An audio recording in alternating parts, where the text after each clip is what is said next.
ஜெபிக்கிறதான வாழ்க்கை. நான் இதற்காக நான் ஜெபிக்கிறேன்னு சொல்லி டாக்டர் சொல்லி நான் ஜெபிச்சோம்னா கர்த்தர் நிச்சயமாக ஒரு விடுதலையும் ஜெயத்தை தருவார் சொல்லி பார்க்கிறோம். The power of prayer ஜெபத்துல வல்லமை இருக்குதுங்க. அதுக்காக தான் ஜெபிக்க சொல்றோம். ஜெபிக்கிறதா இருக்கிறத பார்க்கிறோம். Forgiveness of sin through Christ's blood. இயேசு கிறிஸ்துவினுடைய ரத்தத்தினால இன்னைக்கு உள்ள பாவங்கள் மன்னிப்பு உண்டு. இதை பார்க்கிறோம். தொடர்ந்து நம்ம பார்க்கிறோம் strength to live. வாழ்க்கையில் நல்ல வாழணும், நல்ல கெட்டியா வாழணும். எலும்பா இருந்தாலும் சரி, தோளா இருந்தாலும் சரி, நான் நெட்டையா இருந்தாலும் சரி, குட்டையா இருந்தாலும் சரி, எப்படி இருந்தாலும் சரி, நான் வாழ வேண்டிய ஒரு வாழ்க்கையில நல்ல வாழணும் அப்படின்னாக்கா என்ன செய்யணும்? வாழ்க்கையில் ஸ்ட்ரென்த் இருக்கணும். இந்த செங்கடல் வருது, கடவுள் வருது, மோசே நிற்கிறார். மோசே நிற்கிறார்.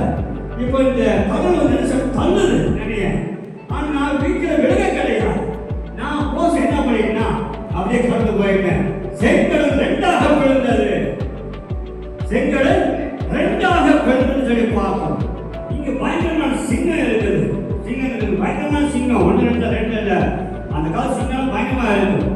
ராஜாக்கள் இருக்காங்க, அந்த சிங்கம் விழுந்தா இருக்கும். ஆனால் தானியேலோ ஒரு பக்கமே வரும். தானியேலை பார்த்து சிங்கம் பயப்படுது. சிங்கங்கள் தானியேலுக்கு தீங்கு செய்ய முடியவில்லை. ஜெபம், பிரேயர், ஜெபிக்கிற ஆவி உங்களுக்குள்ள இயக்கம். ஒவ்வொருவருக்கும் ஜெபிக்கிற ஆவி இருந்ததுனாக்கா நாம் ஜெயமுள்ள ஒரு வாழ்க்கையாக வாழ சொல்லி தேவன் அழகா சொல்றார். ஹல்லேலூயா. இன்றைக்கு தேவையானது கடைசி காலத்துல முழங்கால் யுத்தம். அப்படி இல்லை அப்படின்னாக்கா, முழங்கால் யுத்தம் நீங்க போடலனாக்கா இந்த போனை பார்த்து அப்படியே குணாய் இப்படிதான் பார்க்கணும். மேல பார்க்க முடியாது. வேற என்ன காரியம்? இதை பார்த்து பின்னாடி பாக்ஸ மாட்டிக்க வேண்டியிருக்கான், ஆக்சிஜன் மாட்டிக்க வேண்டியிருக்கான். காலங்கள் வந்து கொண்டு இருக்கின்றன. ரொம்ப ஜாக்கிரதையாகும், ரொம்ப சீரியஸா இருக்கணும்.